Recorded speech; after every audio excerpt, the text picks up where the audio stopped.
Mas o PDF, a gente tem uma comissão. Ah, ótimo! Então, perfeito. Eu vou tentar encontrar uma edição comprável e eu mando para você.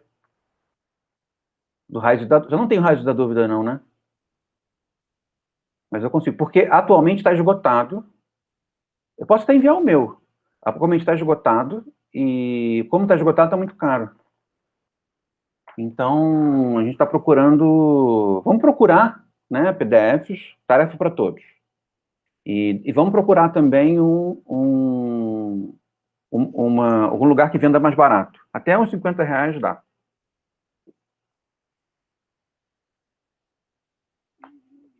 Gente, esse capítulo 9 do Experiência Limite é um capítulo sensacional. Acho que é o melhor capítulo do livro para mim até agora. E lança muitas luzes para os temas do primeiro livro, que é a conversa, a palavra plural, né? Que é o debate, a conversa entre o Blanchot e o Bataille. Os dois foram amigos durante muito tempo.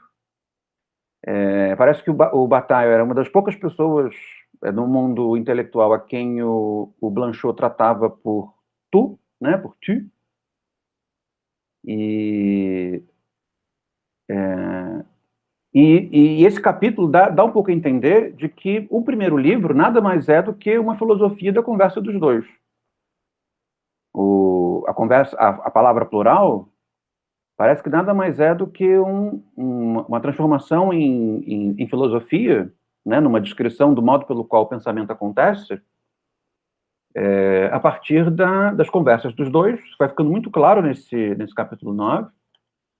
Ou seja, é alguma coisa bem-sucedida que se dá na vida do Blanchot, onde a natureza bastante monteniana desse capítulo, desse livro, de maneira geral, é alguma coisa bem-sucedida na vida do Blanchot, que o Blanchot percebe como tendo um certo grau de universalização. Eu tenho aqui a Conversa Infinita. Ah, não. Entra nosso Google Drive, vou te mandar o endereço. Porque tem nele, porque o texto é muito grande para mandar por e-mail. Vê se você consegue.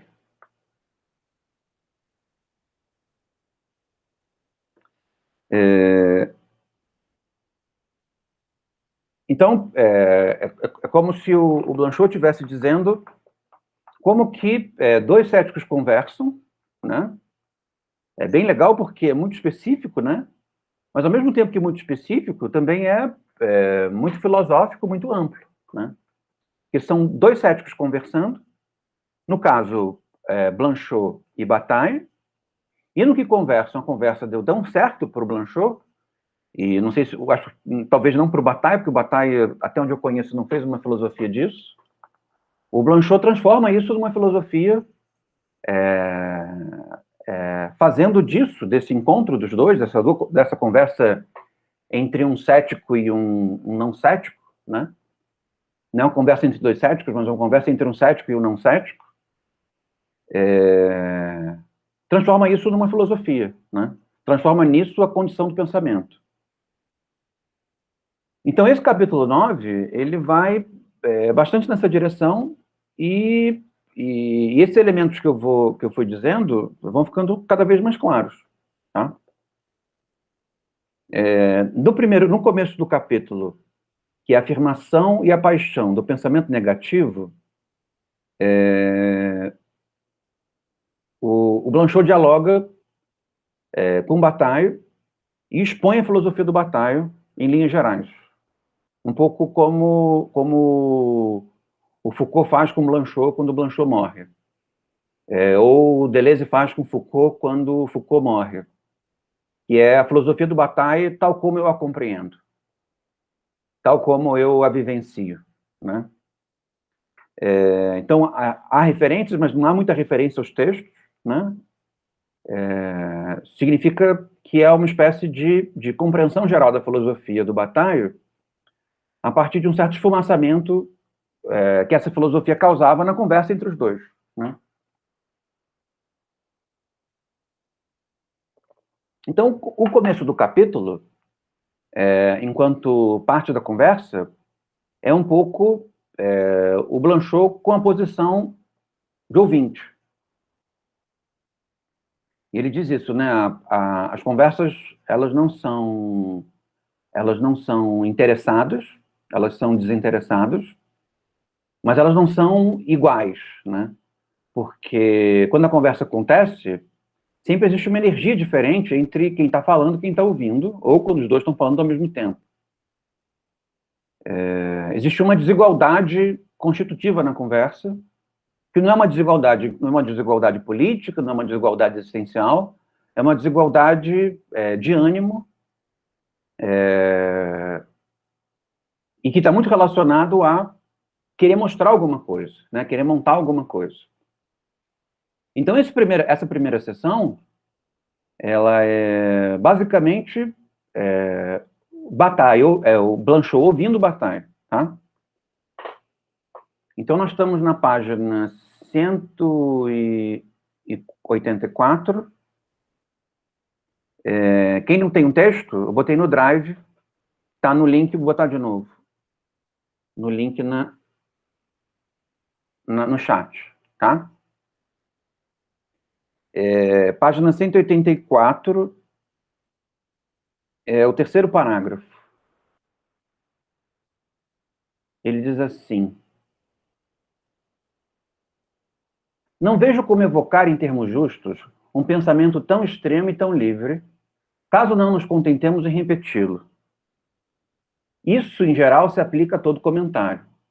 O comentador não é fiel quando reproduz fielmente. O que ele cita, as palavras, as frases, pelo fato de serem citadas, mudam de sentido e se mobilizam, ou, ao contrário, adquirem um valor demasiado grande. Então, nesse sentido, a leitura que nós estamos acostumados, que é a leitura documentada, né, a leitura estruturalista, a francesa, Blanchot, no começo da leitura para falar do Bataille, diz que isso não serve, porque se eu fosse comentar, eu ia comentar a meu jeito, e comentando do meu jeito, ia aparecer pouco o espírito do pensamento desse meu amigo, né? Dessa pessoa com quem eu pensei. E nisso nós vamos para o tema que o Iago está se interessando, que é o tema da amizade. E aí, quem é o amigo? Quem é o amigo no sentido blanchotiano, no sentido filosófico, né? Ele vai dar mais características mais para frente, mas nesse caso, o amigo é aquele com quem eu consigo pensar. Ou o amigo é aquele que pensa comigo, né? O amigo é esse outro, extremamente outro, estranho, obscuro, a quem eu não dou conta, mas ao mesmo tempo não tento encerrar, e que pensa comigo e eu penso com ele. Então, nesse sentido, para falar do pensamento de um amigo, ou seja, de alguém que pensou comigo, e acredito que seja verdadeiro também na leitura, né? Quando nós lemos um autor, que não é alguém com quem nós nos relacionamos pessoalmente, de que esse tipo de orientação do Blanchot com relação aos riscos do comentário também são fortes, né? Porque o comentário, ele se arrola uma autoridade e fidelidade, mas, na verdade, o comentário não tem como ser fiel, porque o comentário é uma seleção de ênfase, de citações dentro de um texto. Então, se o comentário ele é capaz de dar provas sobre aquilo que se fala, isso não quer dizer que as provas são provas de fidelidade. Nesse sentido, é o caso de, ao falar sobre um pensamento com o qual se pensa, dar dele uma espécie de nota brumática, se eu puder inventar uma expressão, né? Ou seja, dar as notas de qual é a bruma que esse pensamento produz quando ele começa a ser feito.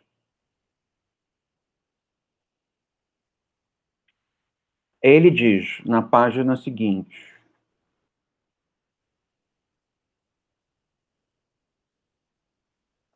A experiência limite...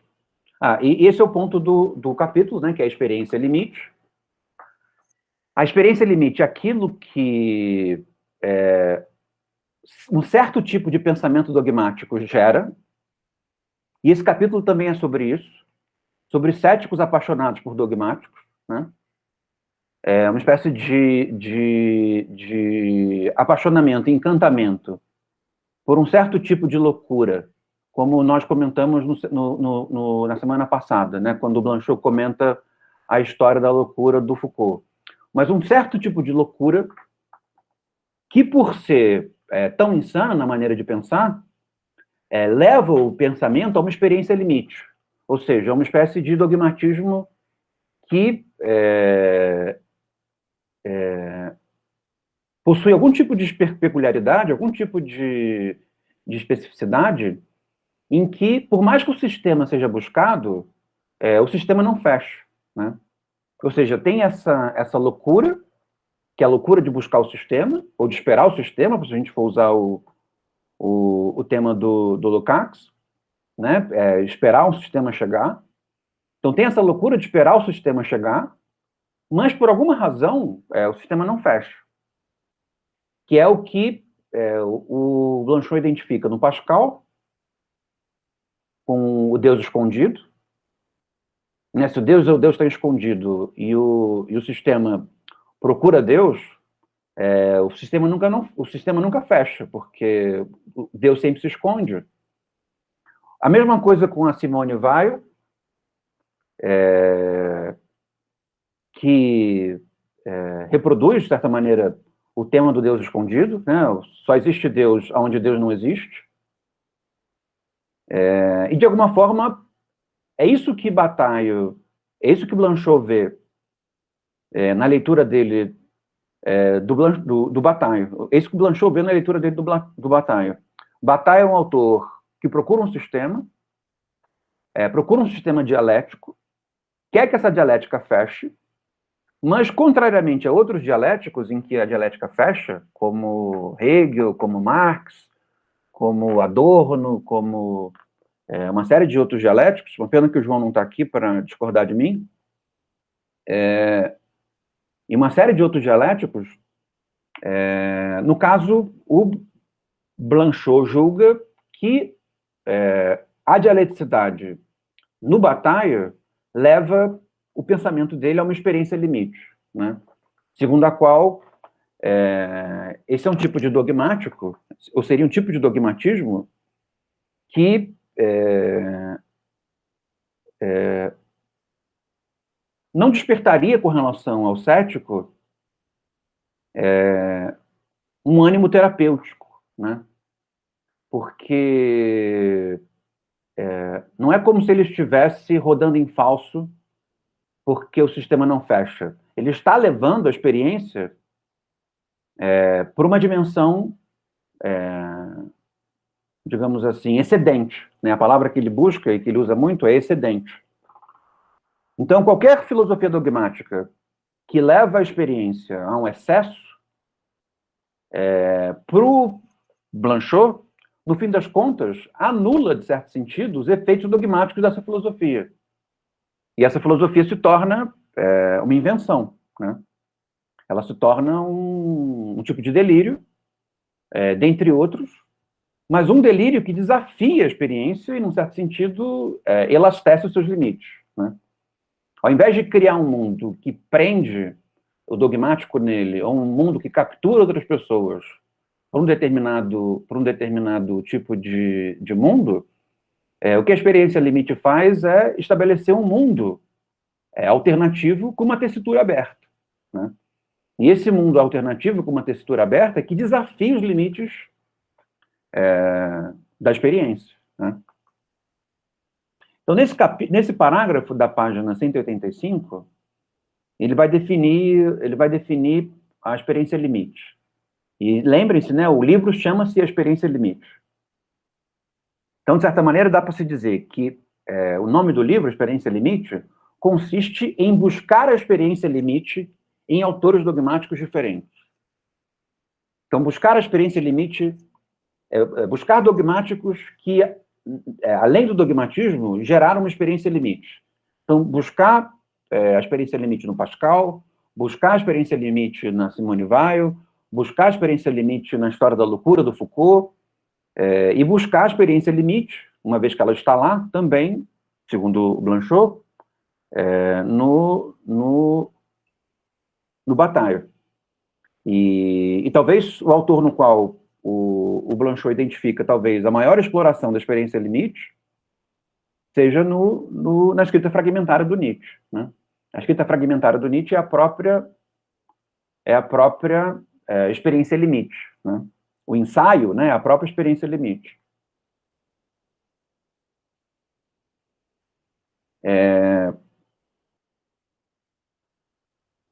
Então, vamos lá.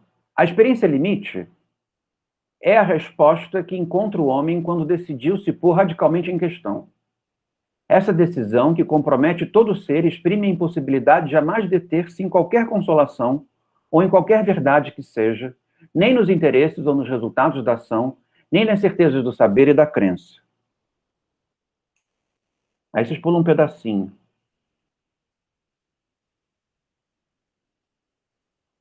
Ela não humilha...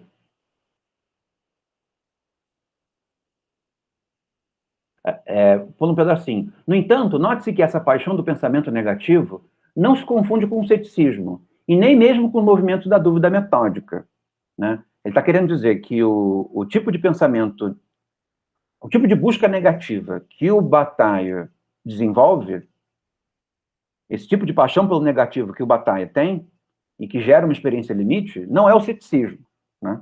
É uma outra coisa que está presente no pensamento do Hegel, que está presente no pensamento do Nietzsche, que está presente em uma série de filósofos dialéticos diferentes.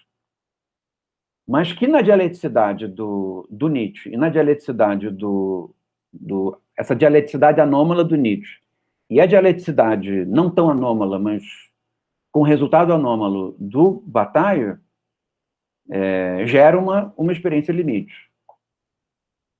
Aí ele diz, ela não humilha aquele que a tem, não submete à impotência, não julga incapaz de realização. Ao contrário, mas aqui sejamos mais atentos. Pode ser que o homem se realize plenamente à exigência de ser tudo.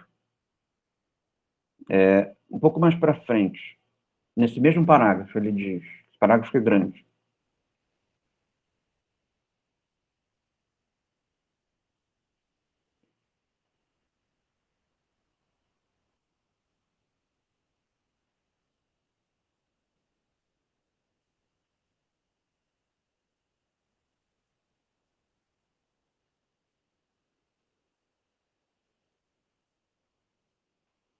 Seguramente isso está dito com muita rapidez, e poderíamos levantar dúvidas sobre esse fim da história. Deixa eu ver mais para cima. O que não significa que acontecerá mais nada, nem que o homem, o indivíduo, não terá mais que suportar os sofrimentos e as ignorâncias do futuro. Mas o homem como universal, seguramente isto está dito com muita rapidez. Achei. Mas reflitamos melhor. Quem duvida, então, em nós? Né? Quem duvida, né, então, em nós? O pequeno eu, fraco, insuficiente, infeliz, não sabendo quase nada e encerrado na obstinação de seu ego, para que esse pequeno eu, nada há, evidentemente, senão seu próprio fim. Um fim que ele lamenta tanto mais que, em seu egoísmo, esse fim não tem por horizonte o fim de todos os outros. Essa pequena razão ou bem o faz renunciar rapidamente a uma saída razoável e o lança nos tormentos complacentes da existência absurda. Ou bem o prepara para a esperança de uma outra vida, em que ele reconhecerá em Deus, Retomando, pois, para todos a história, sob uma forma ou outra, chega a seu fim, tirante o desenlace. Para o homem da grande razão, porque ele se pensa como todo, e porque ele trabalha sem descanso para tornar o mundo razoável, para o homem da pequena razão, porque numa história furiosa e privada de fim, o fim a cada momento é como se já se fora dado. Para o homem da crença, porque de hora em diante o além termina a história, gloriosa e eternamente. Sim, refletindo bem, vivemos todos mais ou menos na perspectiva da história terminada. Já sentamos na beira do rio, morrendo e renascendo, contentes de um contentamento que é o do universo. logo de Deus, pela beatitude e pelo saber. Qual é o ponto desse tipo de dogmatismo presente na experiência do negativo, na paixão do negativo? É a finalidade, né? É a busca pelo fim. E o ponto é de que esses dialéticos pelos quais o Blanchot se apaixona são aqueles em que o fim assume uma natureza paradoxal. Então é o caso do fim, do Nietzsche, que é o eterno retorno, que não é bem fim, porque recomeça, e recomeça com a diferença, como diz o Blanchot, e depois o Deleuze diz, ou Deleuze diz e depois diz o Blanchot. E ele vai ver alguma coisa parecida no Bataille, de que o Bataille busca uma finalidade, ele busca o último homem, ele busca o fim, um pouco como Hegel busca, como Marx busca, mas o último homem do Bataille acaba em incêndio, né? Ele acaba em excesso, ele acaba em alguma coisa que não é construtiva, né? E aí que está a beleza do pensamento do Bataille pro Blanchot. E daí o tipo de apaixonamento que ele se permite ter e consegue pensar com um dialético que, em última instância, não sabe onde chegar, né? Não sabe para onde está indo. Só sabe o que vai ter o que vai ter quando ele chegar aonde ele busca chegar, que é uma festa, um incêndio, alguma coisa excessiva, né? Então, nesse parágrafo que nós lemos,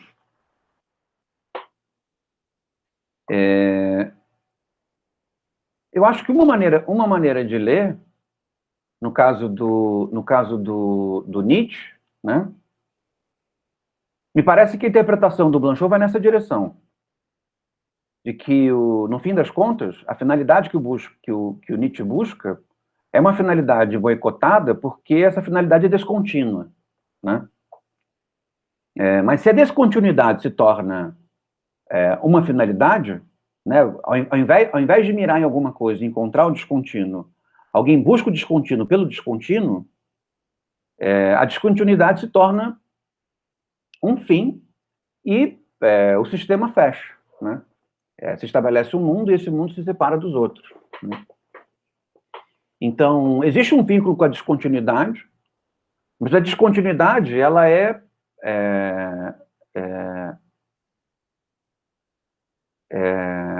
digamos assim, alguma coisa que acontece sem querer, né?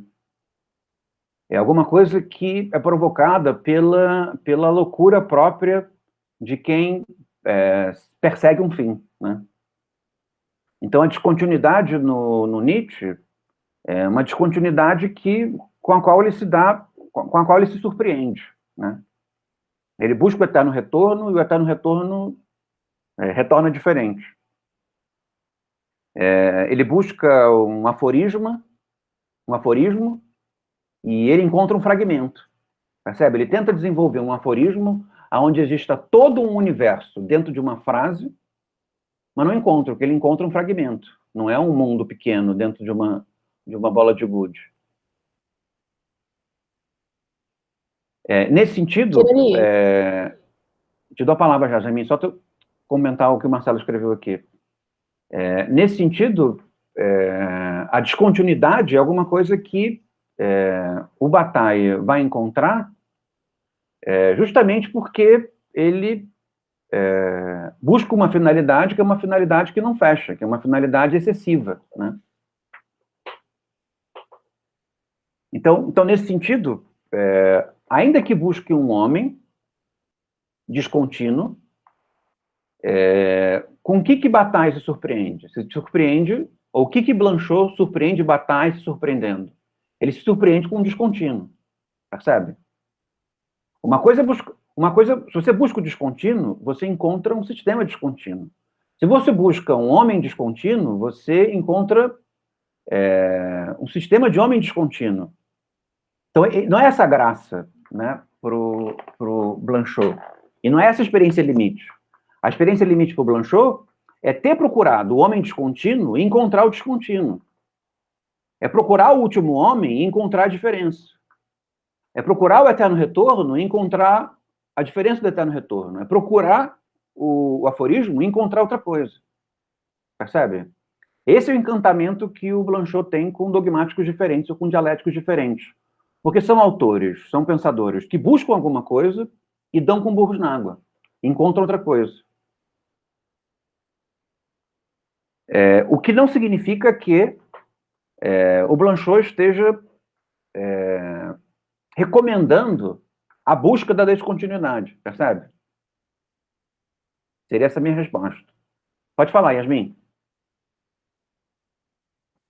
Olha, eu interpretei no Nietzsche o seguinte, sobre essa questão da finalidade, que o importante, no caso do lenismo, não é nem a finalidade em si, mas o importante é que haja sempre um caminho para a finalidade. O caminho é mais importante do que a finalidade. Talvez seja por isso que existe um desencantamento com o descontínuo. Porque a finalidade é sempre uma coisa secundária em relação ao caminho, a um direcionamento, a uma diretriz, que está, no caso, em primeiro plano. Eu não sei se você concorda, enfim. Eu concordo, acho que é por aí mesmo. E acho que a interpretação do Blanchot também vai nessa direção. Porque mesmo quando o Nietzsche, aparentemente, coloca o niilismo como um objetivo, o niilismo também não dá certo, né? Ele acaba encontrando outra coisa, né? Então existe uma beleza para o Blanchot, que também é a beleza que ele encontra no Camus, que é um outro dos dogmáticos com os quais ele se encanta, se apaixona e mostra a experiência limite nele, né? De que existe alguma coisa bela nos niilistas, de que os niilistas eles vão com muita convicção para algum lugar, mas quando eles chegam, eles boicotam o niilismo, né? Percebem? Então, nesse sentido, acho que a sua interpretação do Nietzsche, ela é interessante e verdadeira, e se conjuga bastante com essa do Bataille, com a diferença de que o Bataille enfatiza o fato de que o Nietzsche vai dando de cara nisso meio sem querer. Ou seja, ele vai buscando caminhos diferentes e, em alguns momentos, beneficia a finalidade, mas esses caminhos vão sendo frustrados em função de que o fragmento se impõe, né? E mesmo quando busca o fragmento, o próprio fragmento o frustra, né? Eu acho que muito do Nietzsche, assim, principalmente na obra que eu estou me debruçando, né, que é a Genealogia da Moral, muita coisa, assim, do que ele fala, entre aspas, sem querer. Ele descobre sem querer. Até mesmo porque a genealogia da moral era para ser uma genealogia da cultura. Só que acabou sendo uma genealogia da moral, porque foi isso que ele chegou e encontrou. Assim. Essa é Então, uma percepção muito interessante. Eu acho que é por aí mesmo. então é isso. É bastante interessante isso. O Blanchot tem uma visão um pouco diferente da minha, assim, mas está sendo interessante ouvir. Então vamos seguir aqui. Então, no parágrafo que começa na 186 e termina na 187, ele diz assim: ora, a paixão do negativo admite essa saída orgulhosa que promete ao homem o acabamento de si próprio. Não apenas a admite, mas trabalha para ela.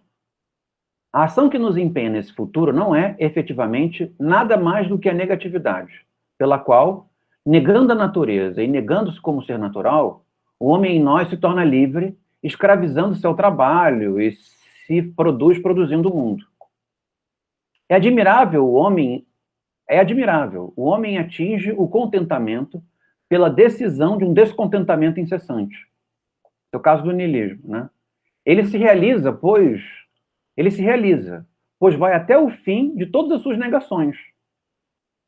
Não deveríamos dizer que ele toca o absoluto, pois que teria o poder de exercer totalmente, quer dizer, de transformar em ação toda a sua negatividade? Digamo-lo.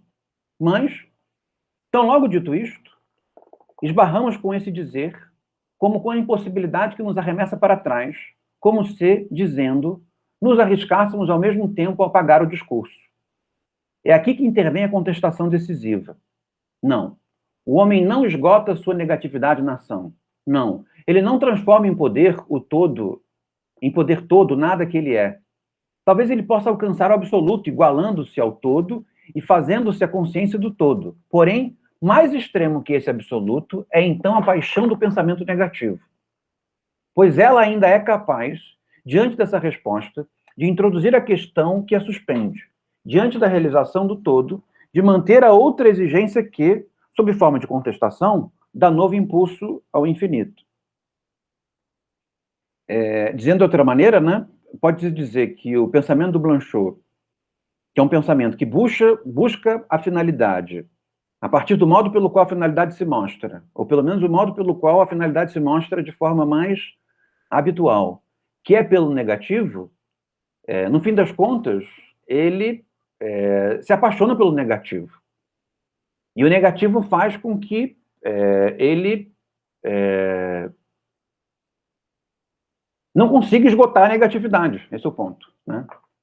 Porque o ponto da finalidade é que em algum momento a negatividade é esgotada e se chega a algum lugar, né? Se obtém alguma coisa, se transforma algo em algo, né? Mas no Bataille, pela maneira como Blanchot o lê, é como se o Bataille encontrasse uma espécie de inesgotabilidade do negativo. De tal maneira que o negativo se torna uma espécie de apaixonamento interminável, né? Yasmin colocou aqui, o negativo, no caso, seria um desejo, o desejo do negativo. Não chega a ser um desejo, porque o Bataille, ele associa o desejo, num outro desses ensaios, à produção, né? Nesse sentido, ele vai muito na direção do Deleuze, né? O desejo é produtivo. Mas a paixão do negativo, ela tem uma espécie de produtividade, porque é a produtividade pela falta, né? Então, a paixão do negativo é uma paixão pela falta. Então, nesse sentido, o que o negativo faz com tudo? O negativo corrói tudo, consome tudo. Ele destrói tudo, né? Ele é uma espécie de nuvem de gafanhoto que consome aquilo que pode ser consumido, e a partir desse processo, ele realiza uma transformação, que é a própria combustão, e dessa combustão aparece alguma coisa, aparece um lugar para o qual se está indo, né? O ponto aqui é que a paixão do negativo, enquanto paixão pela falta, ela reencontra inesgotavelmente a própria falta. E nesse sentido, o Blanchot vê a paixão do negativo como tendo uma espécie de produtividade enviesada, né? Então, se a paixão do negativo procura o último homem, ela acaba consumindo o último homem. Percebe? Porque o negativo não se transforma junto com o positivo. Algo dele permanece. Se o negativo procura o fim da história, o negativo consome o fim da história.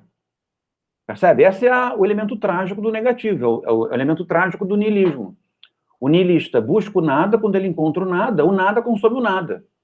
Meio história sem fim, né? Percebem?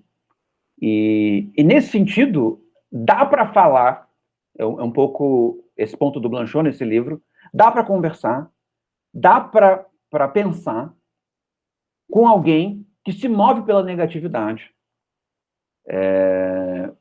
De tal maneira Por quê e quando? Quando essa negatividade ela se faz de tal maneira excedente de que, mesmo chegando a algum lugar, o lugar que foi encontrado será consumido pelo método que foi utilizado para chegar lá. Esse é o ponto. E é o que faz com que, por outro lado, muito embora o cético se apaixone pelo negativo, o que faz também com que o cético tenha uma desconfiança imensa do negativo, né?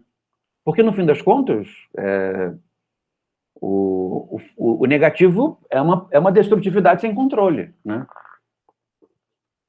É o que faz com que o cético, por exemplo, use a dúvida, mas não se apaixone pela dúvida, né? Nesse sentido, o cético ele se apaixona pelo negativo, mas ele não se apaixona pelo negativo nele mesmo. Ele se apaixona por alguém usando o negativo, percebem? Esse é o ponto. Então dá para perceber o apaixonamento do cético com relação a Marx, porque Marx está usando o negativo. Não está dando certo, mas ele vai encontrar um último homem e o último homem vai ser consumido pelo negativo. É o que parece que Blanchot se apaixona no Bataille. Vamos lá na página 187. Ele diz assim: a experiência limite é aquela que espera esse homem último. Né? A experiência limite espera esse homem último.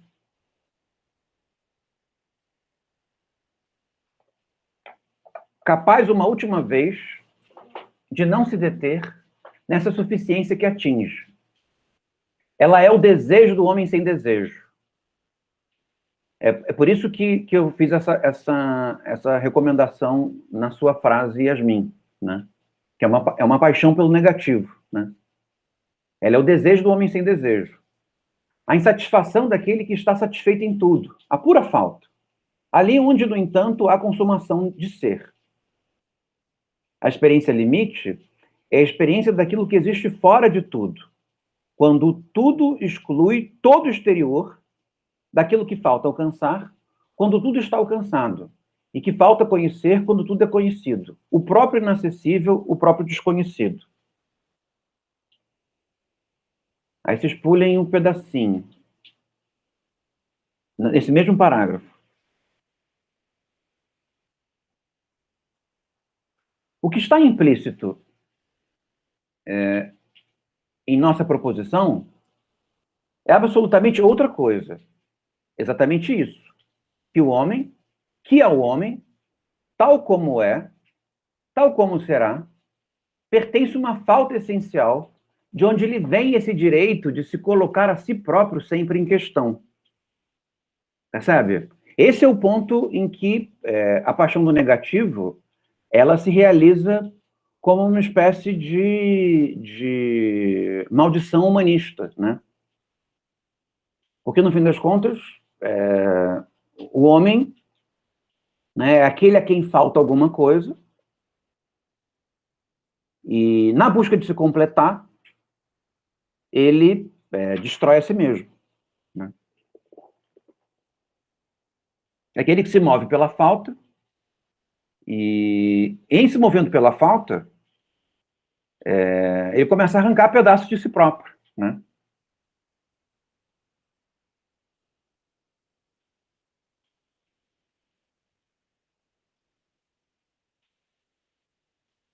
Então, se num certo sentido existe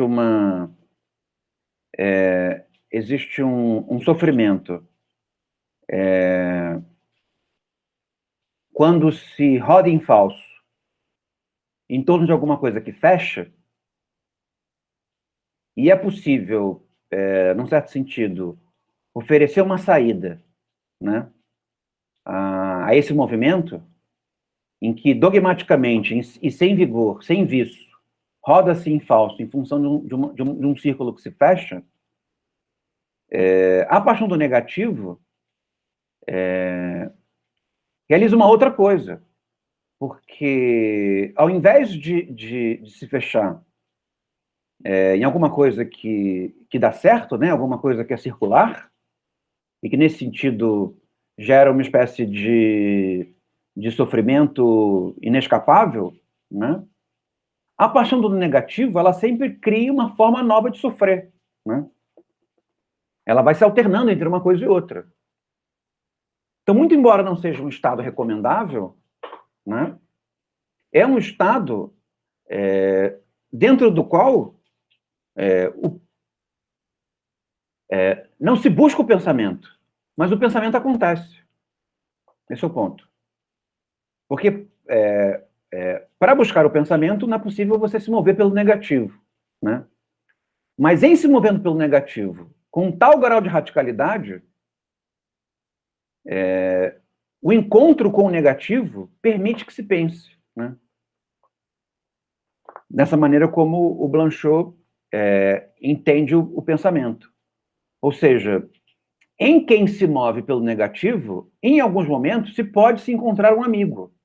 Percebe? Porque pode se encontrar alguém que, movido por essa impessoalidade do negativo, está mais disposto a pensar do que chegar, né? É como se o homem do negativo, ele, de tal maneira se encantasse com a negatividade, que ele esquecesse para onde que ele está indo, né? E em esquecendo para onde ele está indo, ele é surpreendido pelo pensamento. Ele é surpreendido pensando com alguém. Então, o homem do negativo é aquele que sai de A e vai para B. E vai consumir tudo o que houver entre A e B. Apaixonado pela consumição, e ele se esquece de onde está indo e começa a conversar com alguém, né? Porque na conversa você pode utilizar um certo grau de consumição. Então, nesse sentido, saindo de um lugar e indo para o outro, e esquecendo para onde está indo, o homem do negativo, sem querer, começa a pensar. E é isso que interessa, ao Blanchot, como alguém que se aproxima do negativo em alguns momentos e se aproxima daqueles que estão de tal maneira apaixonados pelo negativo que se desviam da finalidade. Eu vi que Yasmin, o Marcelo escreveu: professor, por que o Bataille associa o erotismo com essa noção de descontinuidade, sem fugir do assunto? Eu não faço ideia, porque eu nunca li o erotismo do Bataille. Então, para mim, é um mistério. Mas eu tinha vontade de algum dia descobrir. Provavelmente em algum momento eu vou ler. O que eu sei sobre o Bataille se deve a outros textos. Se deve a Parte Maldita, que foi um texto que eu li, A Experiência Interior, foi um texto que eu li. Eu li os textos dele sobre Nietzsche, mas o erotismo eu nunca li. Então, se algum momento eu leio, eu tento voltar um pouco nesse tema. Não sei se alguém já leu o erotismo e gostaria de responder isso para o Marcelo. Yasmin, como se fosse um movimento antropofágico, né? O homem consome si mesmo e desaparece. É uma autoantropofagia. Na verdade, eu calibraria a sua imagem de tal maneira que o homem do negativo, ele está consumindo coisas. E, nesse sentido, ele consome até mesmo antropofagicamente. Mas isso é tão radical, e por isso não é recomendável, que, de repente, ele está consumindo a si próprio, né? E consumir a si próprio, deixar de ser si mesmo, é o que o Blanchot entende como um dos requisitos para pensar, né? Você não pensa em função de você mesmo, você não pensa em função da sua dúvida. Você pensa tentando falar sobre o que é estranhamente outro, né? Então, curiosamente, a paixão pelo negativo, movida pela falta, consome quem a mobiliza. E, curiosamente, ele se descobre tendo desaparecido. É o que faz com que o niilista esqueça quem é niilista, porque o niilismo fez com que ele consumisse o sujeito do niilismo. Percebe? João quer o nada. Chega um momento que o nada consome João. E existe algo se movendo no negativo. E esse algo que se move pelo negativo, que é o que o cético realiza por outras vias, permite que a paixão no negativo, como uma paixão nela mesma, pense, né? No momento em que ela se distrai da finalidade. Então, nesse sentido, é mais do que antropofágico, é autofágico, né?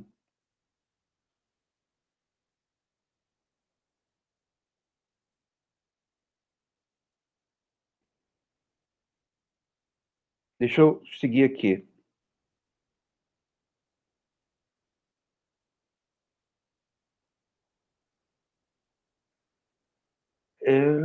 Reencontramos nossa observação precedente. O homem é esse ser que não esgota sua negatividade na ação. De modo que, quando tudo está acabado, quando o fazer se consuma, quando, portanto, o homem nada mais tem a fazer, é necessário que exista, como exprime Jorge Bataille, com a mais simples profundidade, em estado de negatividade sem emprego. Engraçada essa expressão, né? Sobrou. E a experiência interior é a maneira pela qual se afirma essa negação radical, que não tem mais nada a negar. É um pouco o exemplo dos místicos, por quem o Blanchot se interessa, que está numa onda mística tão grande, que é essa do Deus escondido, que esquece de Deus, né? Dir-se-ia que o homem dispõe de uma capacidade de morrer que ultrapassa em muito, de certo modo, infinitamente, o que lhe é necessário para entrar na morte. E, desse excesso de morrer, ele soube admiravelmente fazer para si um poder. Por meio desse poder, negando a natureza, ele construiu o mundo, pôs-se a trabalhar, tornou-se produtor e autoprodutor. Não sei se vocês entendem a maneira como o Blanchot está lendo essa tese no Bataille. Porque a vontade de negativo, como vontade de morrer, consome a morte, percebe? E nesse sentido, morrer deixa de ser alguma coisa que se pode ter, porque a morte foi consumida. A morte como evento, a morte como fim, a morte como término, ela foi consumida. Então, nesse sentido, fica-se com uma espécie de outro tipo de morte, que é aquela em que se consome e se retorna a consumir, né? É o que sobra na paixão do negativo depois que se devora o nada. O que fica depois que se devora o nada? Percebe? O homem do negativo achava que ia ser finalidade. Mas quando se consome o nada, nesse caminho de buscar o nada, o que sobra é a experiência. O que sobra é aquilo que sobra quando não se tem uma verdade, né? No entanto, coisa estranha, isso não basta. Sobra-lhe a todo momento como que uma parte de morrer, que não pode investir na atividade. Mais frequentemente, ele não sabe, não tem tempo, mas se chega a prescindir esse excesso de nada, esse vazio inutilizável. Se descobre ligado ao movimento que, a cada vez que um homem morre, o faz sofrer infinitamente. Se deixa-se tomar pelo infinito do fim. Então tem que responder a uma outra exigência. Não mais de produzir, mas de despender, não mais de triunfar, mas de fracassar, não mais de realizar obras e falar utilmente, mas de falar em vão e de tornar-se ocioso, exigência cujo limite está dado na experiência interior. Isso é o que faz, né, do místico, da experiência interior, um péssimo religioso, né? Porque ele está tão preso na experiência interior que ele não consegue produzir uma obra, né? Não consegue catequizar os índios, não consegue fazer uma música, né? Não consegue celebrar uma missa. Porque ele está de tal maneira consumido na experiência interior que os efeitos colonizadores da experiência religiosa são boicotados, né? Então, nesse sentido, esse tipo de experiência interior, ela não serve como um modo de conversão, né? De busca pela conversão. Por isso que ele diz, esse é um livro do Bataille, né? A Experiência Interior. Os místicos se beneficiaram sempre de um estatuto especial nas igrejas, inclusive fora delas. Eles perturbam o conforto dogmático, são inquietantes, às vezes estranhos, às vezes escandalosos, mas estão à parte. Não apenas porque continuam sendo os portadores de uma evidência, para além de todo o visível, mas porque são os participantes e os cooperantes do último ato, a unificação do ser, a fusão da terra e do céu. Né? Não dá para dizer que o místico não é religioso, né? Que o místico não tem Deus, que o místico não tem Jesus. Ele tem demais, esse é o ponto. E é isso que torna o místico interessante, porque o místico, ele estraga o ponto do doce, né? Devemos, portanto, desconfiar desses prestígios, porque esse é o ponto, né? Os místicos, eles são capturados pela religiosidade.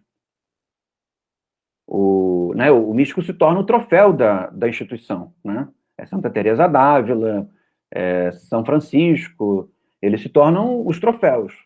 Mas quando você chega nele, é São João da Cruz, quando você Simone Weil, quando você chega nele, ele não serve como um vínculo com a igreja, esse é o ponto. Ele é mais um refém da igreja.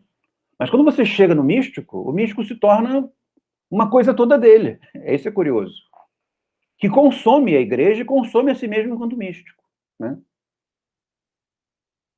Nesse sentido que, segundo o Blanchot, é possível pensar com o místico.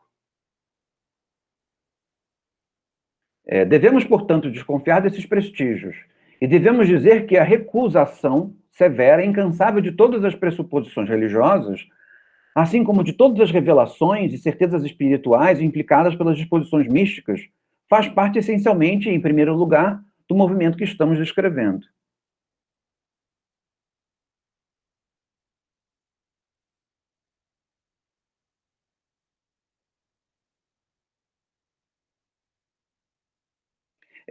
Se vocês perceberam,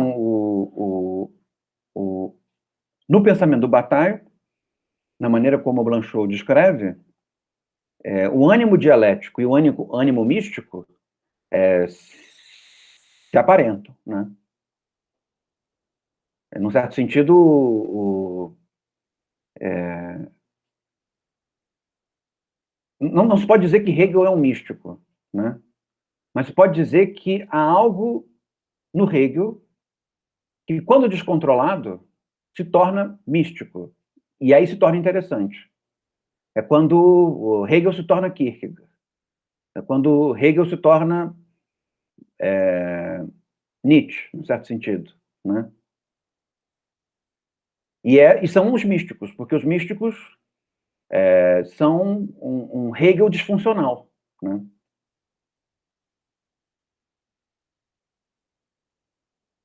A Yasmin escreveu aqui, eu vejo muito Freud nisso, digo repetição e corrosão da vitalidade.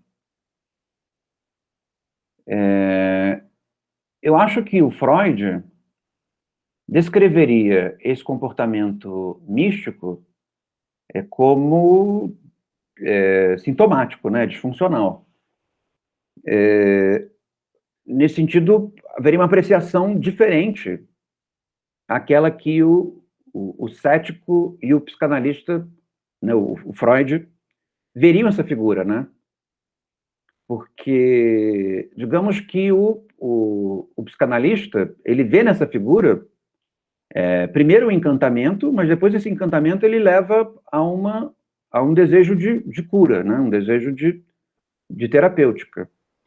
Na verdade... Que é alguma coisa que o cético também tem, né? Com relação ao dogmático, afundando no dogmatismo, o cético sente um desejo terapêutico, que é o desejo de mostrar ao dogmático que é possível uma equivalência entre dogmatismos e, portanto, até mesmo uma suspensão do juízo diante do dogmatismo, né? Mas diante do místico, diante do negativo que se consome, comparativamente ao psicanalista, o cético vê uma outra figura, e isso não quer dizer que seja ao benefício da pessoa, mas que vê alguém que pensa, esse é o ponto. E, nesse sentido, alguém com relação a quem ele pode se aproximar que não seja especificamente como oferecendo uma cura, né? Oferecendo a suspensão do juízo, oferecendo alguma coisa que o tire desse sofrimento. Porque, no fim das contas, existe uma energia nesse sofrimento que faz com que os efeitos dele não sejam propriamente destrutivos para o mundo. Esse é o ponto. Pode falar, Yasmin. Não, é que eu me referi àquilo de que o negativo se transforma em positivo quando ele deixa de ser negativo. Aí eu lembrei do conceito de Freud, quando ele diz que... Tá tendo retorno. Deixa eu fechar aqui, desculpa. O conceito de Freud... Melhorou. O conceito de Freud, quando ele diz que é muito difícil se superar os próprios traumas quando a vitalidade ela é direcionada para os próprios complexos, como, por exemplo, uma pessoa depressiva. Não que ela não tenha vitalidade, não que ela não tenha, sabe, toda vitalidade, mas a vitalidade que ela tem, e seria um ponto dogmático em Freud, seria uma coisa assim, inerente dela, enfim, é direcionada para os próprios complexos, é direcionada para os próprios traumas, e ela não consegue parar de repetir isso, parar de repetir um comportamento que é corrosivo para ela mesma, e não consegue transformar isso em uma coisa positiva, porque fica naquele tipo de repetição, repetição, repetição, repetição, até o ponto que, enfim, isso acaba se consumindo. Aí talvez tenha até um pouco a ver com Freud e Nietzsche, o Freud lendo Nietzsche, né? Talvez Não, isso tenha... na verdade, é exatamente isso que o Blanchot está observando. Só que nessas figuras, que são figuras em que o pensamento se autodestrói, e que elas talvez se autodestruam no momento em que pensam, né? É possível se pensar com elas, esse é o ponto. Isso não quer dizer que seja bom para elas, do ponto de vista terapêutico, né? Se você for perceber, são sempre figuras trágicas, né? Enlouquecidas, adoentadas. A grande questão é que existe uma certa maneira de adoecer e permanecer que não permite o pensamento, que é uma maneira pela qual se desencadeia uma força doutrinária tal em que a destruição vai para o mundo, né? A destruição vai para as coisas, vai para os outros, né? E a possibilidade do pensamento desaparece.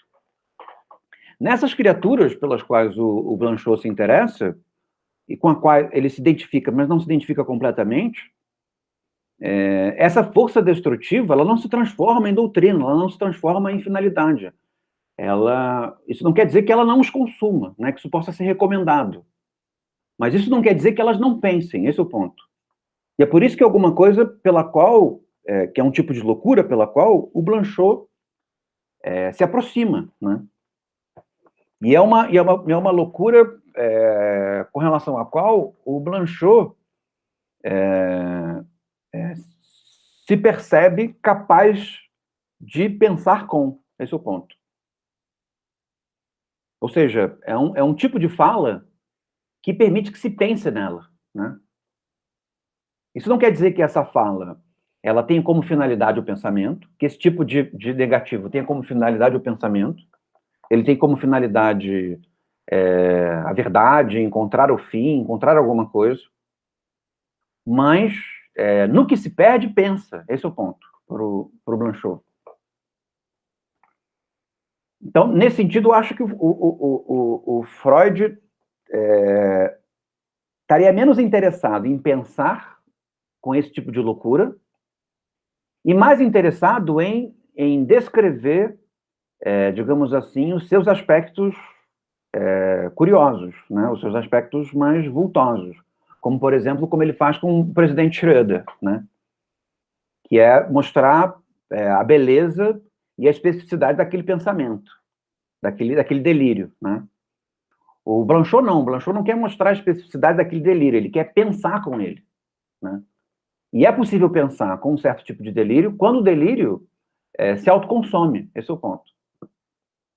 Agora, que isso do ponto de vista individual deve ser muito terrível, né? Eu acredito que sim.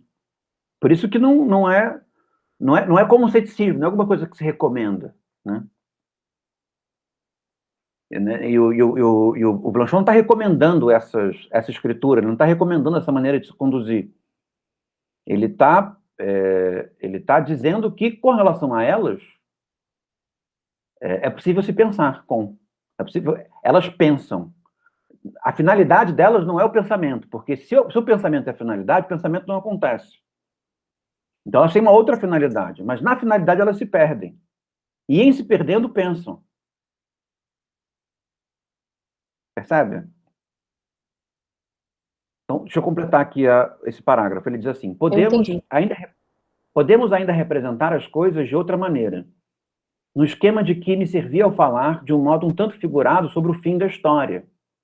Compreendamos que tudo que exprimiu de sentido o nome, o mais elevado, é retomado pela atividade humana e brilha de uma chama clara no fogo da ação e no fogo do discurso. Ação com letra maiúscula, discurso com letra maiúscula. No ponto a que chegamos, no fim dos tempos, entre aspas, o homem, de certo modo, já se reuniu ao ponto ômega, o que significa que não existe outro, a não ser o homem, e que não há mais exterior fora dele, já que, afirmando o tudo por sua própria existência, ele compreende tudo, compreendendo-se no círculo fechado do saber.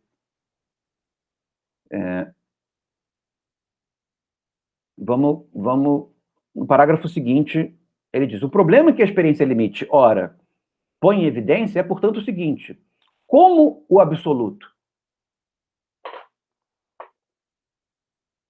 seguindo ainda,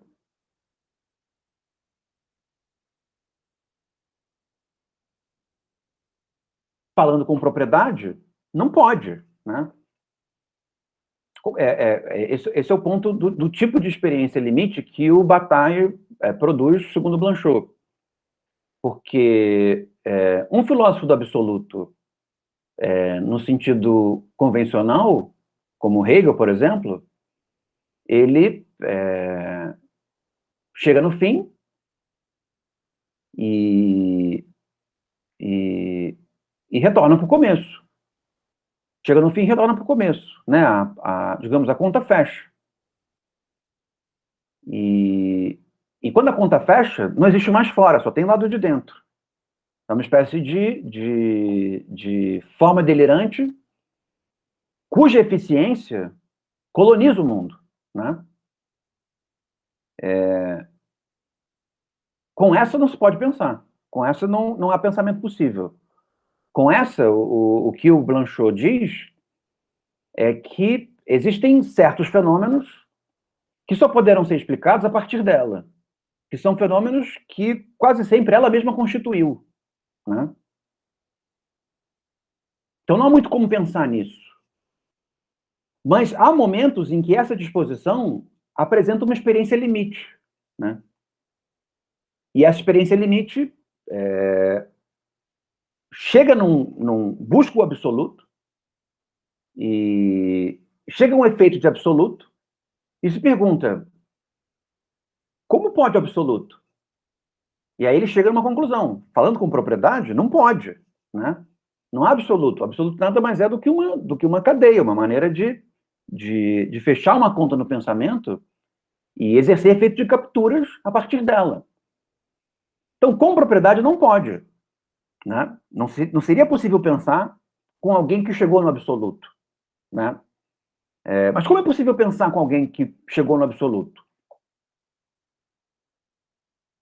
No momento em que, ao invés de chegar no absoluto, ele chegou nessa conta. Como pode o absoluto? E aí, continuando, ele diz assim: e, no entanto, a experiência interior exige esse acontecimento que não pertence à possibilidade. Ela abre no ser acabado um ínfimo interstício por onde tudo o que é deixa-se repentinamente transbordar e depor por um acréscimo que escapa e excede. Excedente estranho.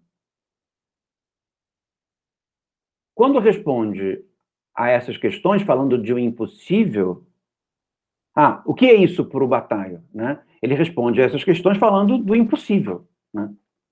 Isso é o impossível.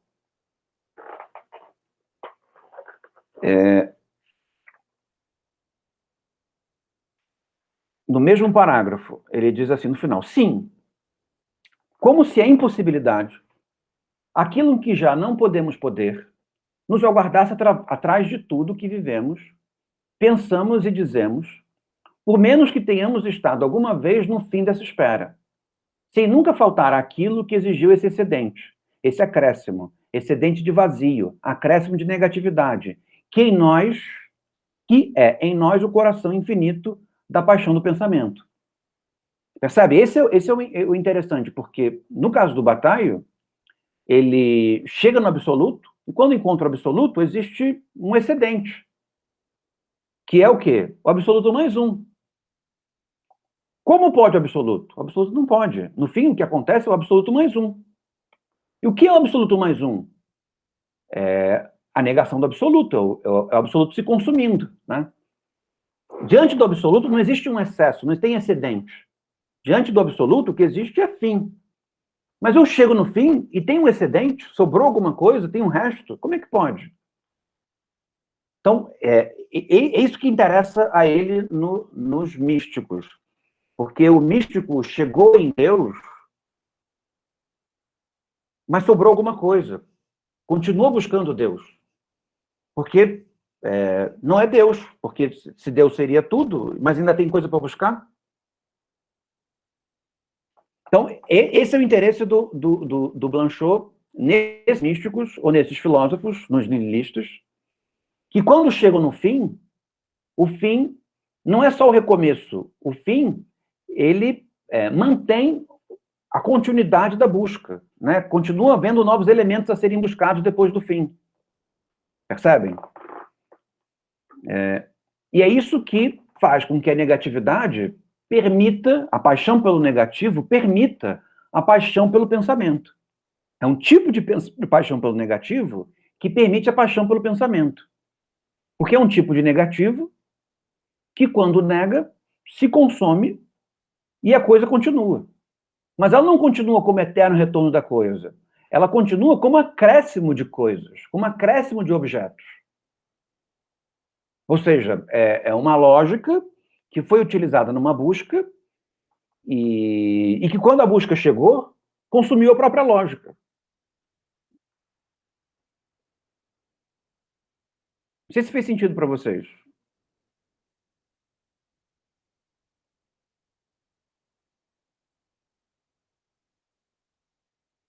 É o que ele diz aqui.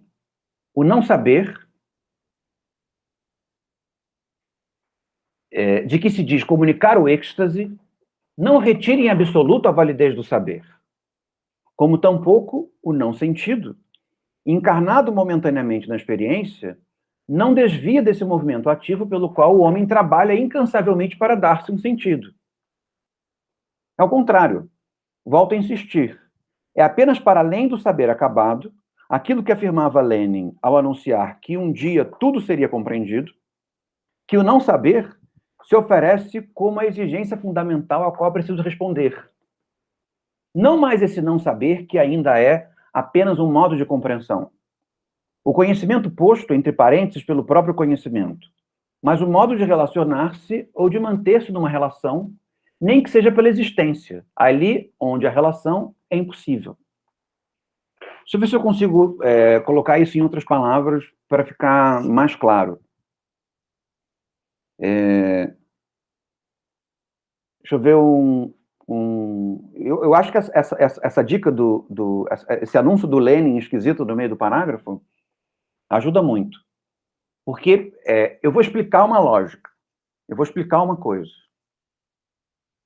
Ela soa obscura. Tá? Não está entendendo direito do que se trata.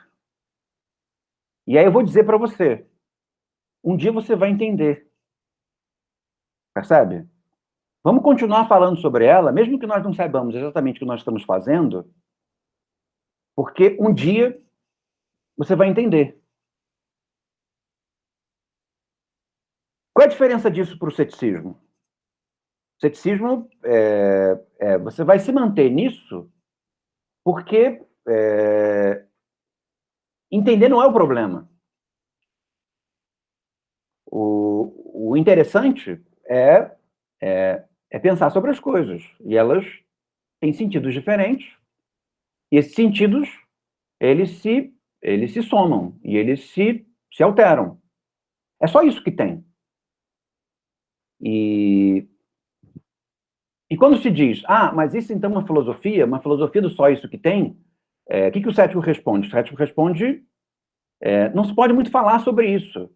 Porque se eu transformo isso em alguma coisa propositiva, né, é como se eu transformasse o só isso que tem numa finalidade. E aí eu estraguei a coisa. Como que a paixão do negativo procede? A paixão do negativo, ela procede dizendo, tem lugar para chegar e eu sei aonde é. Eu vou te explicar aonde que nós vamos chegar. E aí começa a explicar, e você diz, eu não estou entendendo. E aí, quais são as duas maneiras de existir uma solução da paixão do negativo? Uma é essa pela qual o Blanchot gosta e se apaixona, que é essa que vai dizer, olha, um dia você vai entender, um dia vai chegar a resposta. Mas quando chega o momento da resposta, a resposta se consome. E ele continua procurando. Com essa, é possível pensar. A que incomoda o Blanchot e que se torna impossível para o pensamento é aquela que diz, olha, quando nós chegarmos, é isso que vai ser encontrado. E nós vamos encontrar isso a partir de tal ou qual elemento. E é isso. Essa, não há pensamento nela. Pensamento possível. Então, seriam, digamos assim, 3 disposições de fala com relação ao desconhecido. Uma, que é a cética, o desconhecido não é problemático, porque também não tem um conhecido, né? Na segunda, o desconhecido, ele é problemático, o desconhecido ele é problemático, mas ele nunca chega, né? Ou seja, o desconhecido permanece. E a busca pelo desconhecido permite que continue se pensando. Na terceira, que é a dogmática, o desconhecido é um modo pelo qual nós chegamos no conhecido. E esse movimento pelo qual o desconhecido, o negativo, ele coloca o conhecido no final, é que interrompe o pensamento. Então, com esse que encontra o desconhecido repõe o desconhecido, que é o excedente, que é o excesso, que é as características do pensamento do Bataille por Blanchot, com esse se pode pensar. Percebe? Porque ele não está te enrolando, dizendo que nós ainda não chegamos, e eu sei onde nós vamos chegar. Ele não está te enrolando. Ele realmente está procurando alguma coisa, e ele realmente não sabe o que é. Percebe? Com esse é possível pensar. Mesmo que seja uma atitude, digamos assim, pontualmente dogmática. Porque ele fala para você como se ele soubesse aonde ele vai chegar. Mas ele não sabe. Percebe? E isso é interessante. E essa é a acusação que o cético faz ao dogmático.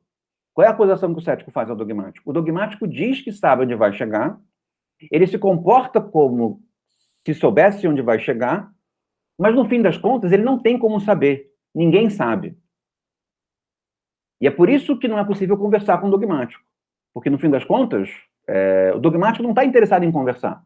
Ele está simplesmente interessado em te persuadir de que ele sabe onde ele vai chegar.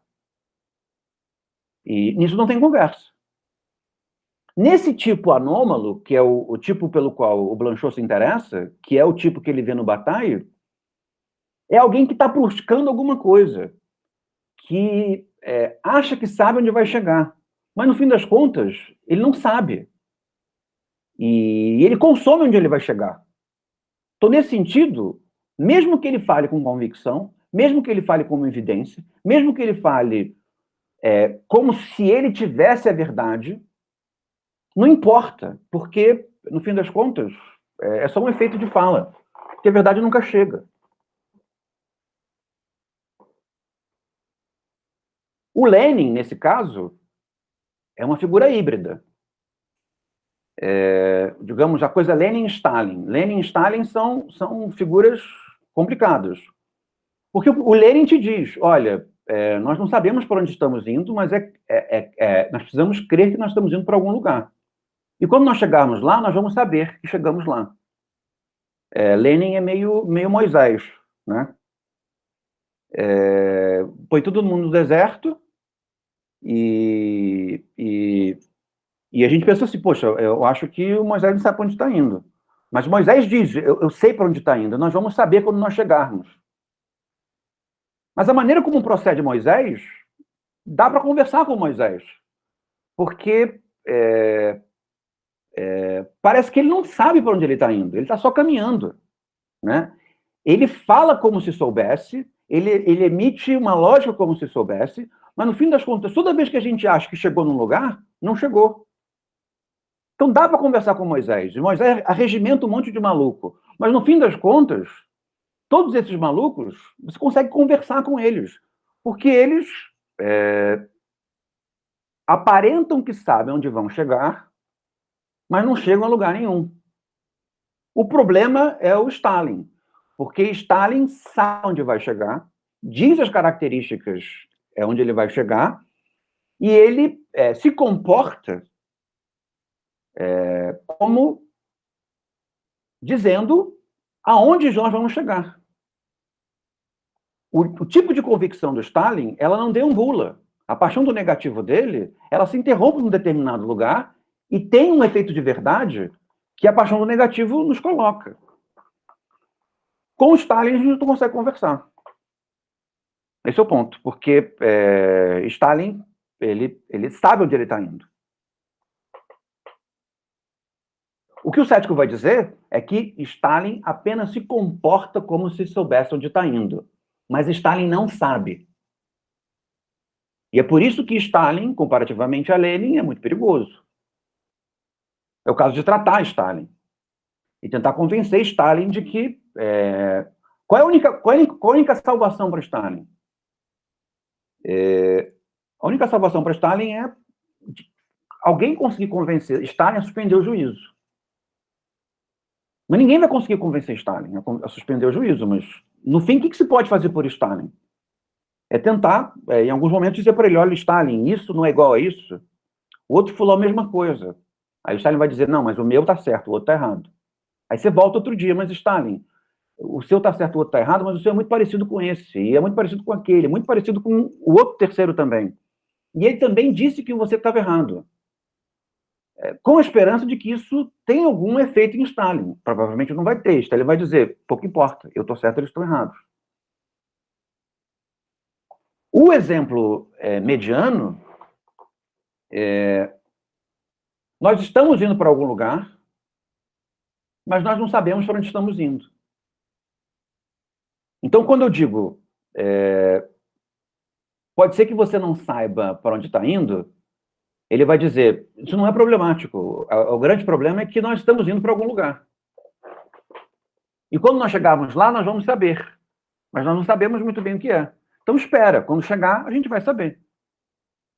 Esse não é tão problemático, muito embora tenha efeitos também grandiosos, esse não é tão problemático para o Blanchot. Porque o que o Blanchot se interessa? O Blanchot se interessa de poder conversar. Que é poder pensar.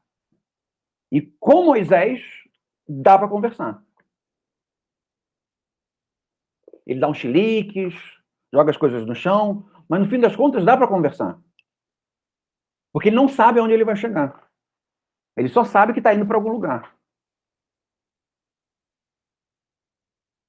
É um pouco como o Bataille. Quando o Bataille chega num lugar, não é o lugar. Por quê? Porque o lugar que o Bataille procura é o excesso do lugar. Então, toda vez que o Bataille chegar no lugar, ele quer o excedente daquilo, ele quer o excesso daquilo, ele quer a chama daquilo. Então, quando o Bataille chega, e ele sente que chegou no lugar, o lugar que ele quer chegar é o além daquele. O que lembra muito a maneira como o próprio Nietzsche procede, né? Percebe? O que o Nietzsche está procurando? Ele está procurando o além do homem. Para ter o além do homem, tem que ter o último homem. Mas o último homem nunca chega. E mesmo que chegue o além do homem, é preciso o além do além do homem. E o além do além do além do homem. Então nunca chega. Ele é sempre diferente. Com esse, dá para pensar, dá para conversar com ele. Com essa loucura é possível conversar. Diga, Yasmin, pode falar. A crueldade no Nietzsche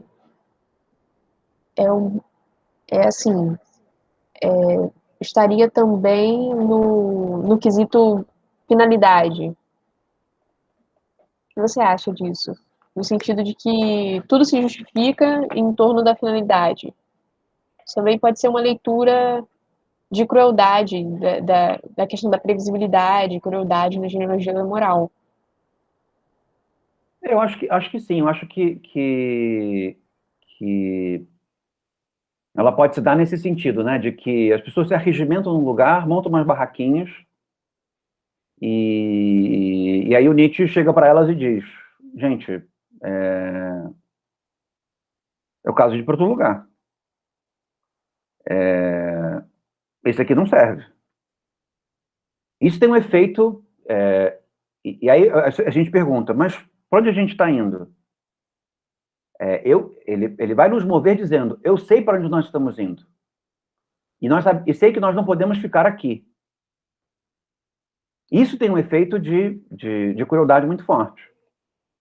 O primeiro efeito, que é o efeito violento, é dizer, é chegar num determinado lugar onde as pessoas ficaram e dizer, e sair quebrando tudo. Não dá para ficar aqui, a gente tem que ir para outro lugar. Para onde a gente está indo? Não sei para onde a gente está indo. Não pode ir para qualquer lugar. Não importa. A gente não pode ficar aqui. E aí se destrói tudo. Isso tem um efeito renovador. Porque ficar num lugar, se transformar se transformar em sedentário de algum lugar, faz com que nós nos tornemos dogmáticos daquele lugar, né? Faz com que nós nos tornemos donos aquele hábito se transforma em verdade para nós. E uma vez que aquele hábito se transforma em verdade para nós não apresentamos para os outros como um hábito, nós apresentamos como verdade. E até inventamos uma explicação metafísica para ela. Então, nesse sentido, a violência do pensamento diante desse primeiro assentamento, ela é bastante forte. Mas essa não é a única maneira pela qual Nietzsche procede. Nietzsche não procede apenas pela violência do pensamento contra o assentamento. Ele também procede por persuasão. E ele persuade, só que é uma persuasão com a qual dá para conversar, segundo Blanchot. Porque ele persuade dizendo, gente, a gente não pode ficar aqui, eu demoli as bases de onde nós estamos, e nós vamos para um outro lugar, que eu sei qual é, e eu vou dizer quando chegar. Esse movimento de nos fazer recolher acampamento e começarmos a arrumar por um lugar que nós não sabemos qual é, e ele disse que sabe, que nós vamos saber quando nós vamos chegar, esse é um efeito cruel. Percebe? Porque nós vamos ficar o tempo inteiro que nem criança. Já chegou? Já chegou? Já chegou? Já chegou? E o Nietzsche dizendo, não chegou. Não chegou. Quando chegar eu vou dizer, que é um pouco como Moisés. Só que dá para conversar. Você pergunta para ele, como é o lugar? Aí ele diz, é verde. E aí você pergunta de novo, como é o lugar, Nietzsche? Na verdade, é mais para o marrom. Mas tem lago? Tem 3 lagos. Aí você pergunta de novo para o Nietzsche, Nietzsche, tem lago? Tem 2 lagos, na verdade. Tem um lago que é muito grande e conta como se fossem 2. Percebe? Ele vai errando a narrativa, ele vai errando a versão, porque ele não sabe para onde ele está indo. E esse é o procedimento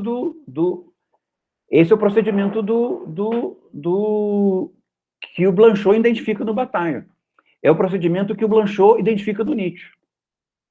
O do Nietzsche é um pouco pior, porque o do Nietzsche, ele levanta acampamento e diz, gente, a gente tem que ir para o nada. E eu vou levar vocês para o nada. E o nada nunca chega. E quando se chega no nada, o nada não é o nada, tem um outro nada. E a narrativa continua. Então, esse é o movimento pelo qual, diante da moralidade, Nietzsche é cruel com a moralidade, né? Porque ele, num primeiro momento, anuncia que há um lugar para ir. Mas o fato é de que não tem, né? E ele nos move em falso. Então, digamos que essa crueldade, ela tem um efeito, entre aspas, benigno, porque ela nos coloca num efeito suspensivo em que nós, até chegarmos em algum lugar, vamos ser de lugar nenhum. Quem são vocês? Ah, nós somos aqueles que estamos indo para um lugar que nós não sabemos qual é e que nós só vamos saber quando chegarmos. Nós somos sedentários, mas parecemos nômades. Esses que parecem sedentários, mas que na verdade são nômades, o Blanchot entende que dá para conversar com eles. Esse é o ponto. É a mesma coisa o Bataille. O Bataille vai dizer, olha, eu sou de um lugar, eu sou um lugar do excesso. Quando chegar no excesso, essa é a minha nacionalidade. É disso que eu sou. Só que o lugar do excesso nunca chega. Então dá para conversar com o Bataille, porque Bataille, por mais que ele tenha uma nacionalidade, uma cultura, uma raça, ele se comporta como se não tivesse. É a mesma coisa a Simone Weil com o Deus dela. A Simone Weil diz para nós, eu sou cristã, eu sou católica, eu era judia e agora sou católica, e eu tenho Jesus, só que o meu Jesus nunca chega. Então é como se Simone Weil não tivesse Deus, porque ela sempre busca Deus, percebe? Com ela dá para conversar. Ela se apresenta como sedentária, ela fala como sedentária, ela usa objetos de sedentário, mas ela se move, sedentariamente ela se move. E, na verdade, o efeito de pensamento dela é um nômade. Nesse sentido, eu consigo conversar com ela. É o que o Deleuze diz, por exemplo, com relação ao Spinoza, né? Mas não vamos entrar nesse mérito. Deixa eu continuar aqui. Na página 191. Eu acho que com essa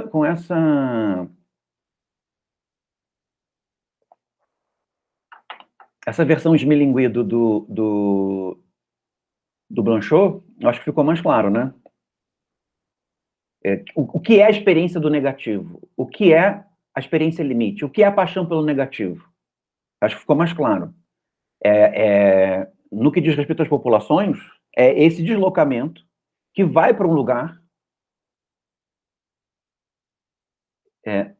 que se move pela certeza de que vai chegar num lugar, mas o lugar nunca chega. O que é diferente da dialética quando ela dá certo, quando ela funciona, que é justamente quando ela é pior. Que é esse trânsito sabendo-se onde vai chegar. E qual é o efeito desastroso disso? Né? Primeiro, é dogmático, e segundo, não vai chegar. O que vai acontecer é insistência destrutiva em função de alguma coisa que só vai começar a funcionar não porque ela é verdadeira, mas quando houver algum tipo de habitualidade com relação a ela. Esse é o ponto. Não há terra prometida. Não existe como nós nos persuadimos que é a terra prometida.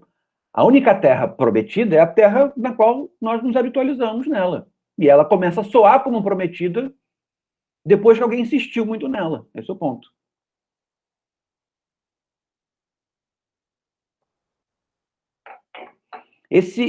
Essa convocação do Moisés para a história, o próprio Blanchot utiliza, né, acho que no primeiro livro, né? Vamos lá. A experiência interior é a maneira pela qual se afirma a negação radical, que não tem mais nada a negar. O que acabamos de tentar esclarecer ao precisarmos que a experiência não se distingue da contestação. Não vamos mais para frente. Ela não afirma nada, não revela nada, não comunica nada. De modo que poderíamos contentar-nos em dizer que ela é o nada comunicado, ou ainda o inacabamento de todo captado num sentimento de plenitude.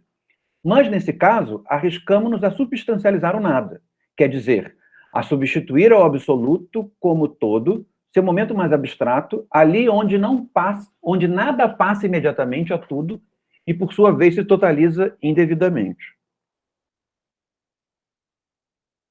Ou então, deveríamos ver aí uma última reviravolta dialética. O último degrau, fora de escala, a partir do qual o homem, esse intelecto consumado na medida do universo, remete todo o edifício à noite. E, ao suprimir esse intelecto universal, receberia da negação uma última, na negação última, ainda uma luz, uma afirmação suplementar, aquela que acrescentaria ao todo a verdade do sacrifício do todo.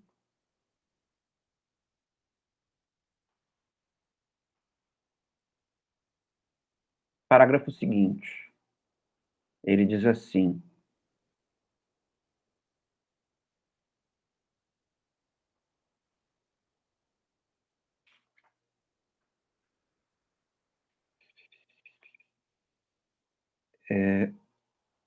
a experiência limite representa como que uma nova origem para o pensamento.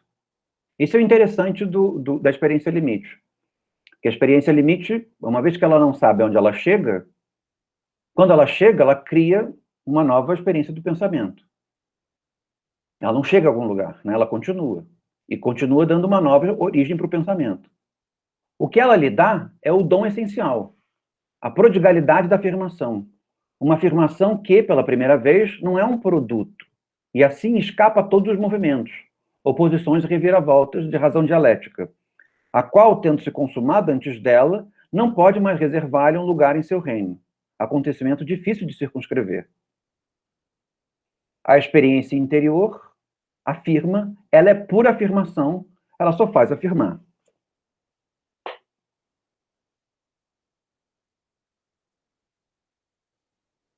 Isso é interessante, né? Como que esse tipo de experiência limite, essa radicalidade do negativo, que se inicia com uma paixão pelo negativo, e nesse sentido, uma paixão pela falta, justamente pelo comportamento paradoxal que ela passa a assumir, uma vez que nunca esgota a falta, né? Essa inesgotabilidade da falta transforma a falta numa espécie de não falta, né? E aí ele começa a se mover pelo desejo, não mais pela... começa a se mover produtivamente, né?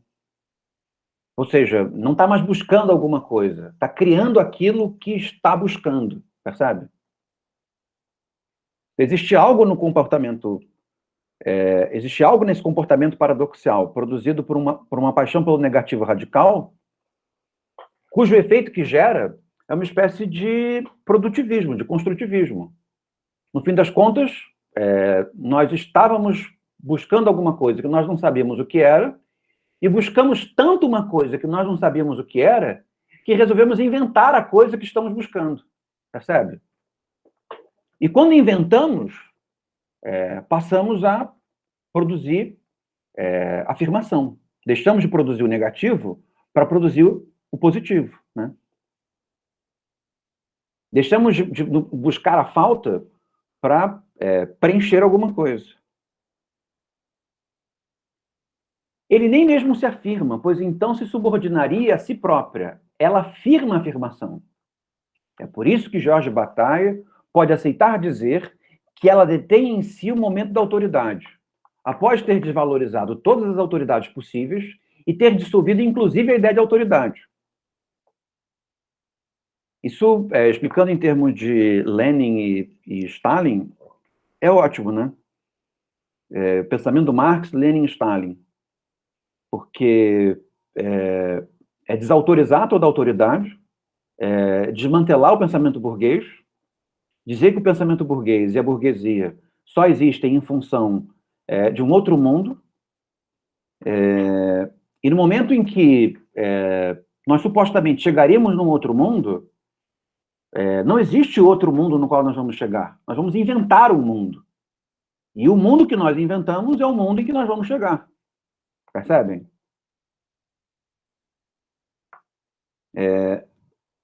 Isso seria, digamos, o final feliz da história, né? Qual é o final triste da história? Nós negamos o anterior, nós dissolvemos a burguesia, mostramos que existe uma razão intrínseca à burguesia que gera uma outra coisa, ela é em si mesma decadente, ou seja, nós vamos para um outro lugar e sabemos onde vamos chegar, mas sabemos de tal maneira que, ao invés de inventarmos coletivamente esse lugar, nós insistimos em função de uma certa imagem verdadeira do lugar. E aí é o ponto em que nós, ao invés de transformarmos a falta em algo positivo, nós giramos eternamente na falta, né? E aí nos destruímos incessantemente em função daquilo que nós sabemos que queremos, né?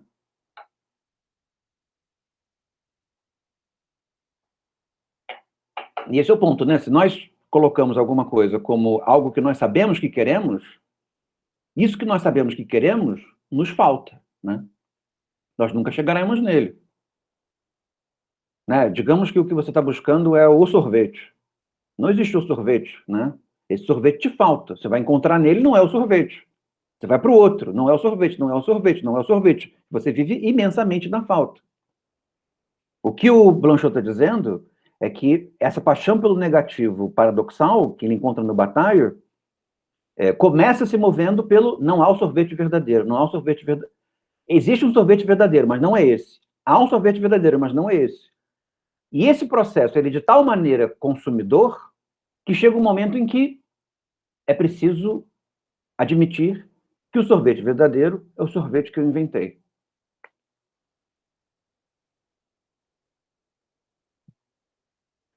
Ele nem mesmo se afirma. Isso eu já li.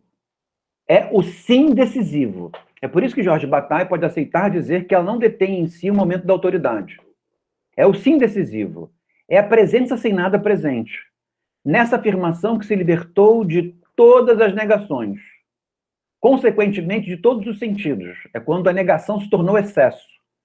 Que relegou, e depois, o mundo dos valores, que não consiste em afirmar, importar e suportar o que é, mas se mantém acima, fora do ser, e não depende, portanto, nem da ontologia, nem da dialética. O homem se vê atribuir entre ser e nada, e a partir do infinito desses entre dois, acolhido como relação, o estatuto de sua nova soberania, a de um ser sem ser, no devenir sem fim, de uma morte impossível de morrer. A experiência limite é, assim, a própria experiência. Esse é a comparação entre o cético e essa paixão pelo negativo. De que a paixão pelo negativo, ela faz um esforço monstruoso e um caminho tortuoso para chegar no mesmo lugar onde o cético está, que é o lugar no qual conversar é possível, né? A experiência limite é, assim, a própria experiência, né? No fim das contas, a experiência limite nada mais é do que a experiência.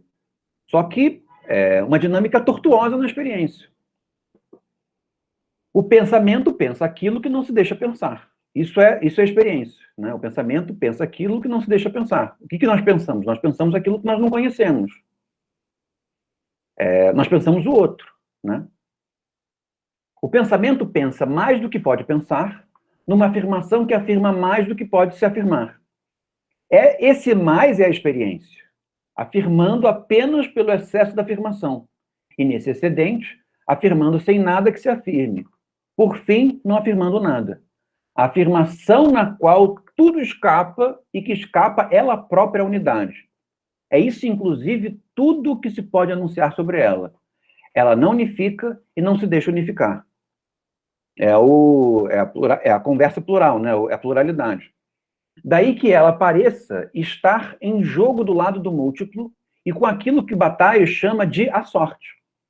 Como se, para jogá-la, fosse preciso não apenas tentar remeter o pensamento ao acaso, mas remeter-se ao único pensamento que, num mundo em princípio unificado e destituído de todo acaso, emite ainda um golpe de dados, um lance de dados, pensando na única maneira afirmativa ao nível da pura afirmação, a da experiência interior. Acho que a gente pode parar aqui, né? Na página 193. Se bem que, se vocês tiverem 10 minutos, a gente termina essa sessão e na semana que vem a gente vai para o jogo do pensamento, que está no finalzinho. 10 minutos, vocês suportam? Então, vamos lá. É o último parágrafo que eu vou ler. Ainda caracterizando essa afirmação. Afirmação que se dá a partir do momento em que o negativo se transforma em excesso, né? Não é mais o negativo para ser o excedente, né? Digamos que é o movimento negativo que se dá conta de que a negatividade nada mais é do que um efeito construtivo como os outros, né? A negatividade nada mais é do que um tipo de afirmação. Uma tal afirmação não saberia manter-se. Ela não se mantém, inclusive arrisca-se sempre, remetendo ao serviço da força, a voltar-se contra a soberania do homem, ao fazer-se um instrumento de sua dominação, chegando até a aparecer outorgar ao eu, que crê tê-la alcançado, o direito arrogante de dizer-se, de hora em diante, o grande afirmador. Essa pretensão do eu é o signo de sua impostura. O eu nunca foi o sujeito da experiência, né? Esse é o ponto, né, de que não é o eu que é dono da experiência, né? No fim das contas, a experiência que abriga o eu, né? O eu nunca foi o sujeito da experiência, o eu jamais o consegue. Nem o indivíduo que sou, essa partícula de pó, nem o eu de todas que supostamente representa a consciência absoluta de si. Mas só a ignorância que encarnaria o eu que morre, ao aceder a esse espaço em que, morrendo, ele não morre nunca como eu, em primeira pessoa. Esse momento remete ao Freud, né? Da impossibilidade de vivenciar a morte de si mesmo, né? A morte do eu. Quem morre é sempre o outro, e quando nós morremos, nós não estamos mais presentes, né? É preciso, portanto, indicar pela última vez o traço mais estranho, o mais pesado dessa situação. Falamos dela como de uma experiência, e, no entanto, jamais poderemos dizer tê-la experimentado. Experiência que não é um acontecimento vivido, muito menos um estado de nós mesmos. No máximo, uma experiência limite, onde talvez os limites caem e que só nos alcança no limite, quando, tendo todo o futuro se tornado presente, pela resolução do sim decisivo, afirma-se a ascendência sobre a qual não há mais domínio. Aí, no fim, ele define a experiência. A experiência é essa exigência, na página 195. A experiência é essa exigência. Vocês perceberam isso, né? A paixão do negativo move-se pelo negativo. Aonde que a paixão do negativo chega, depois de colapsar enquanto paixão pelo negativo, enquanto se tornar afirmação? Ela chega na experiência. E a experiência é o lugar onde o cético estava, e a paixão pelo negativo, enquanto paixão radical pelo negativo, se mostra uma espécie de experiência delirante, né? Mas uma experiência como as outras. Sofrível, né? Mas uma experiência como as outras. A experiência é essa exigência. Ela não é apenas enquanto exigência, e é tal que não se dá jamais por consumada, já que nenhuma lembrança seria capaz de confirmá-la, já que ela ultrapassa toda a memória e que somente o esquecimento acha-se a sua medida, o imenso esquecimento que leva a palavra. Justifica a escrita, e aí volta para os temas dele. Justifica a escrita, justifica a conversa, justifica pensar, ou seja, se disponibilizar ao estranho que o outro, o estranho desconhecido que o outro é.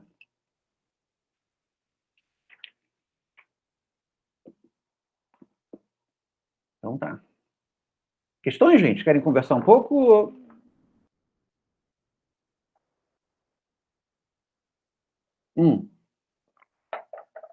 Se não, então nós nos vemos semana que vem. Comecem a ler da 195 em diante, o jogo do pensamento. E a gente volta aos temas que a gente conversou hoje, tentando refazer, né? Para ver se eles ficam mais claros. E aí, se aparecerem questões, a gente discute essas questões.